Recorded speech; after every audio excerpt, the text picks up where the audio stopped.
Hey so I am back after तो college वगैरह में एडमिशन वगैरह हो गया एंड यहाँ बढ़िया कॉलेज में हुआ है नॉर्थ कैंपस में। Yes your boy taking north campus vibe and now flexing. लेकिन टीचर्स को लगता था ढंग से पास भी नहीं हो सकता। Now boys in north campus but to be honest give की है।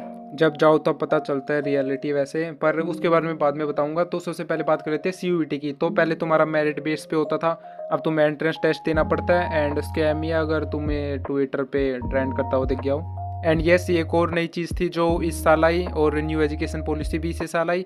Like I don't know we should be happy और नॉट, सारे एक्सपेरिमेंट हमारे ऊपर ही हो रहे हैं। तो मेरे 2 दिन अलग अलग पेपर हुए थे। पहले दिन मेरा एक ही पेपर था और दूसरे दिन 3 पेपर थे।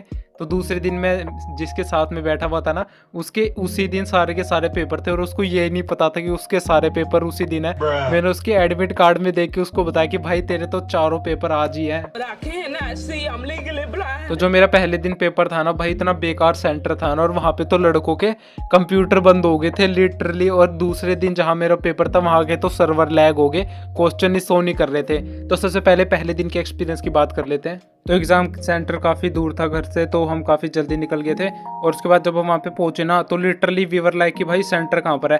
भाई इतनी बेकार जगह था ना, पूरे रोड पे इतना कीचड़ कीचड़ था ना, और मेरे जूते फिसल रहे थे। और मैं जब चल के जा रहा था मेरे को लग रहा था भाई अगर मैं फिसल गया और मेरा मुंह लग गया कीचड़ में तो भाई मैं पेपर कैसे दूंगा। तो जब हम वहाँ पे पहुंचे तो वो कहीं से भी कॉलेज नहीं लग रहा था। मेरे एडमिट कार्ड में लिखा हुआ था कि कॉलेज में है, और भाई वो कहीं से लग भी नहीं रहा था। वहाँ पे थोड़ी भीड़ जमा थी तो हमें पता चल गया कि हाँ यही सेंटर होगा। और बाहर से नहीं लग रहा था कि अंदर जाके भाई कंप्यूटर भी मिलेंगे। तो मेरे पापा ने बोला कि एक बार कंफर्म कर लेते हैं। तो मेरे पापा गए और गेट पे एक टीचर से मेरा एडमिट कार्ड दिखा के वहाँ पे एड्रेस कंफर्म करने लगे कि यही एड्रेस है ना। और उन्होंने लिटरली पता क्या बोला, देयर लाइक कि पता नहीं ब्रो वहाँ पे वो CUET कंडक्ट कर रहा है, उनको उस सेंटर का एड्रेस तक नहीं पता था। और ये बात सुन के वहाँ के आसपास के जितने भी पेरेंट्स आए हुए थे ना, उन सबके कान खड़े हो गए, देर लाइक कि ब्रो बट और वो सारे आगे पूछने लग गए फिर भाई क्या, और वो CUET कंडक्ट करा रहे थे सीरियसली। और मैंने पहले YouTube पे काफ़ी वीडियो वगैरह देख ली थी कि वहाँ पे सेंटर में जाके तोड़फोड़ मचा रखी बच्चों ने, एग्ज़ाम कैंसिल हो रहे हैं, वहाँ पे सेंटर वाले मना कर दे रहे कि एग्ज़ाम नहीं है। भाई मेरे को लग रहा मैं भी इसी लाइन में आने वाला हूँ, यही होने वाला मेरे साथ में। 18-20 साल के लड़के हैं जो लड़कियों से इंस्टाग्राम आईडी मांग। तो 10-15 मिनट बाहर खड़े होने के बाद उन्होंने एंट्री स्टार्ट कर दी। तो हम लाइन में लग गए और एंट्री वगैरह ली, फ़ोटो वगैरह खींची उन्होंने हमारी कंप्यूटर पे, और हम अंदर गए। तो फिर जब मैं अपने रूम में गया ना, तो अपने कंप्यूटर पे जाके बैठा, तो वहाँ पर एक स्क्रीन आती है, उसमें हमें अपना पासवर्ड भरना होता है। ठीक है, तो अब मैं ना बैठा हुआ हूँ, मेरे को लगा थोड़ी देर में जब एग्ज़ाम स्टार्ट होगा ना तब पासवर्ड भरना होगा, क्योंकि मैं काफ़ी जल्दी आ गया था। और मेरे अलावा क्लास में और भी काफ़ी कम ही बच्चे थे, और मेरी रो में तो सिर्फ एक और लड़की बैठी हुई थी मेरे पीछे वाली रो में। तो मैंने उसके कंप्यूटर में देखा ना, तो उसके कंप्यूटर में अलग स्क्रीन आई हुई थी। तो मैंने उससे पूछा तो वो बोलती कि मैंने तो पासवर्ड भर लिया। तो फिर ये सुन के मैं भी अपना पासवर्ड भरने लग गया। तो जब मैंने पासवर्ड भरा ना, तो वो लिटरली गलत पासवर्ड बता रहा था। भाई मेरा पहला पेपर और वो उसमें गलत पासवर्ड बता रहा है। अब मैंने उसको कैप्स में डाल के देख लिया, स्मॉल में डाल के देख लिया, मैंने बीच में स्पेस भी लगा के देख लिया, लेकिन फिर भी वो गलत पासवर्ड बता रहा है। और मैंने वैसे काफ़ी वीडियो भी देख ली थी यूट्यूब पे कि कंप्यूटर वगैरह गलत निकल रहे बच्चों की। तो भाई मैंने तो सोच लिया था बस हो गया मेरा पेपर। तो मैंने फिर एक बार उस लड़की से फिर से पूछा, तो वो बोलती कि इसमें तो डेट ऑफ बर्थ भरनी है, वही पासवर्ड है। और मैं उसमें वो वाला पासवर्ड भर रहा था जो वेबसाइट पे, DU की वेबसाइट पे भरते हैं। तो फिर मैं अब वापस वही वाला पासवर्ड भरने लग गया जो मेरी डेट ऑफ बर्थ थी, और वो भी गलत बता रहे ब्रो। अब तो मेरे कंफर्म हो गया कि ना भाई पासवर्ड सही नहीं दे रहा है, कंप्यूटर ही ख़राब है। तो इतने में मेरे साइड में आके एक लड़का बैठ गया, और उसका कंप्यूटर तो ऑन ही नहीं हो रहा था, उसकी तो स्क्रीन भी नहीं दिखा रहा था। तो मैंने बोल दिया उसको कि भाई तू तो पहले ही बोल ले मैम को, और पूरी क्लास में मैम भी नहीं थी कोई। तो वो बाहर गया दरवाजे से और बाहर से बुला के लाया किसी को। तो यही चीज़ मैंने भी उसी मैम को बता दी कि मेरा तो पासवर्ड गलत बता रहा है। तो मैम ने उसका तो कंप्यूटर ऑन कर दिया, और जब वो मेरे पास आए ना, तो मेरे से बोलती कि वैसे तो मैं आपका कंप्यूटर रिस्टार्ट कर देती हूँ, लेकिन मेरे को नहीं पता कि आपका पासवर्ड गलत क्यों बता रहा है। ब्रो पहले तो तुमको वहाँ का एड्रेस तक नहीं पता, और फिर किसी बच्चे का पासवर्ड गलत बता रहा था, तुम बोल रहे हो कि भाई हमको नहीं पता। भाई वो तो हाथ खड़े कर दे रहे, भाई तुम क्यों कंडक्ट करा रहे CUET। और ये बात सुन के भाई मेरे पे क्या बीती होगी, मैं तो अपना पहला पेपर दे रहा हूँ। तो फिर मैम ने रिस्टार्ट करा कंप्यूटर और हो गया भाई लॉगिन। और उसके बाद फिर मैं माउस कीबोर्ड वगैरह चेक करने लग गया।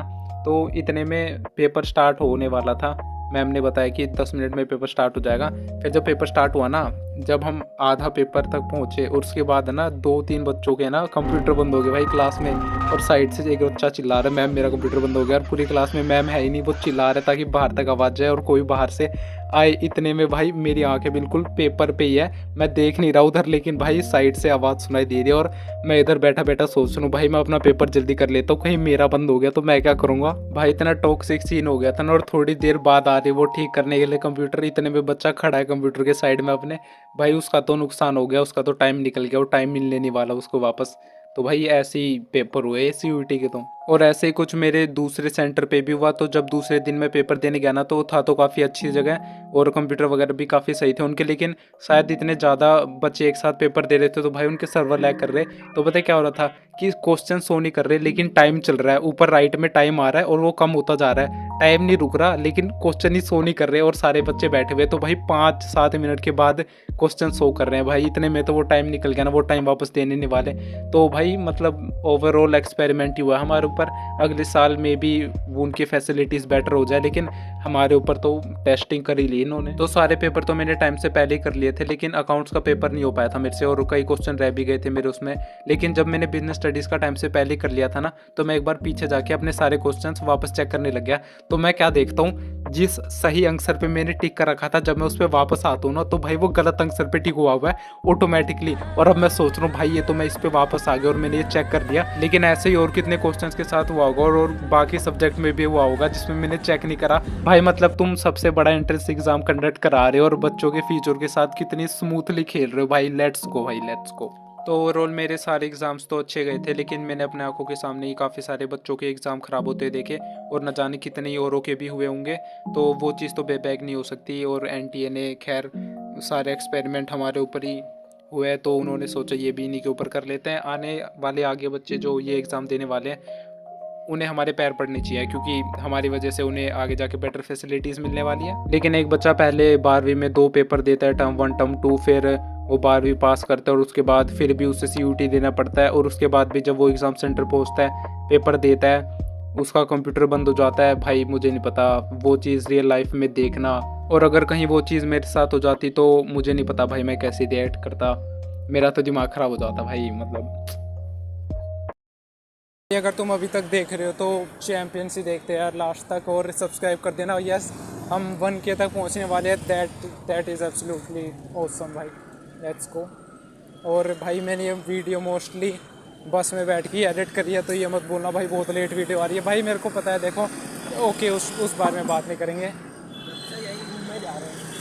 अभी कॉलेज से मैं घर जा रहा था और मैं वीडियो एडिट कर रहा था, बस में बैठ के कर रहा हूँ भाई मैं मोस्टली वीडियो एडिट। मेहनत चल रही है, लड़का बहुत मेहनत कर रहा है।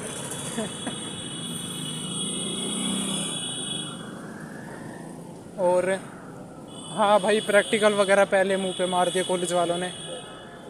कॉलेज स्टार्ट हुआ नहीं, प्रैक्टिकल फिर बोल रहे अगले हफ्ते भाई पेपर हो रहा है, टेस्ट वगैरह इंटरनल। अरे भाई मेरे को नहीं पता मैं कैसे मैनेज कर रहा हूँ ये सब चीज़ें।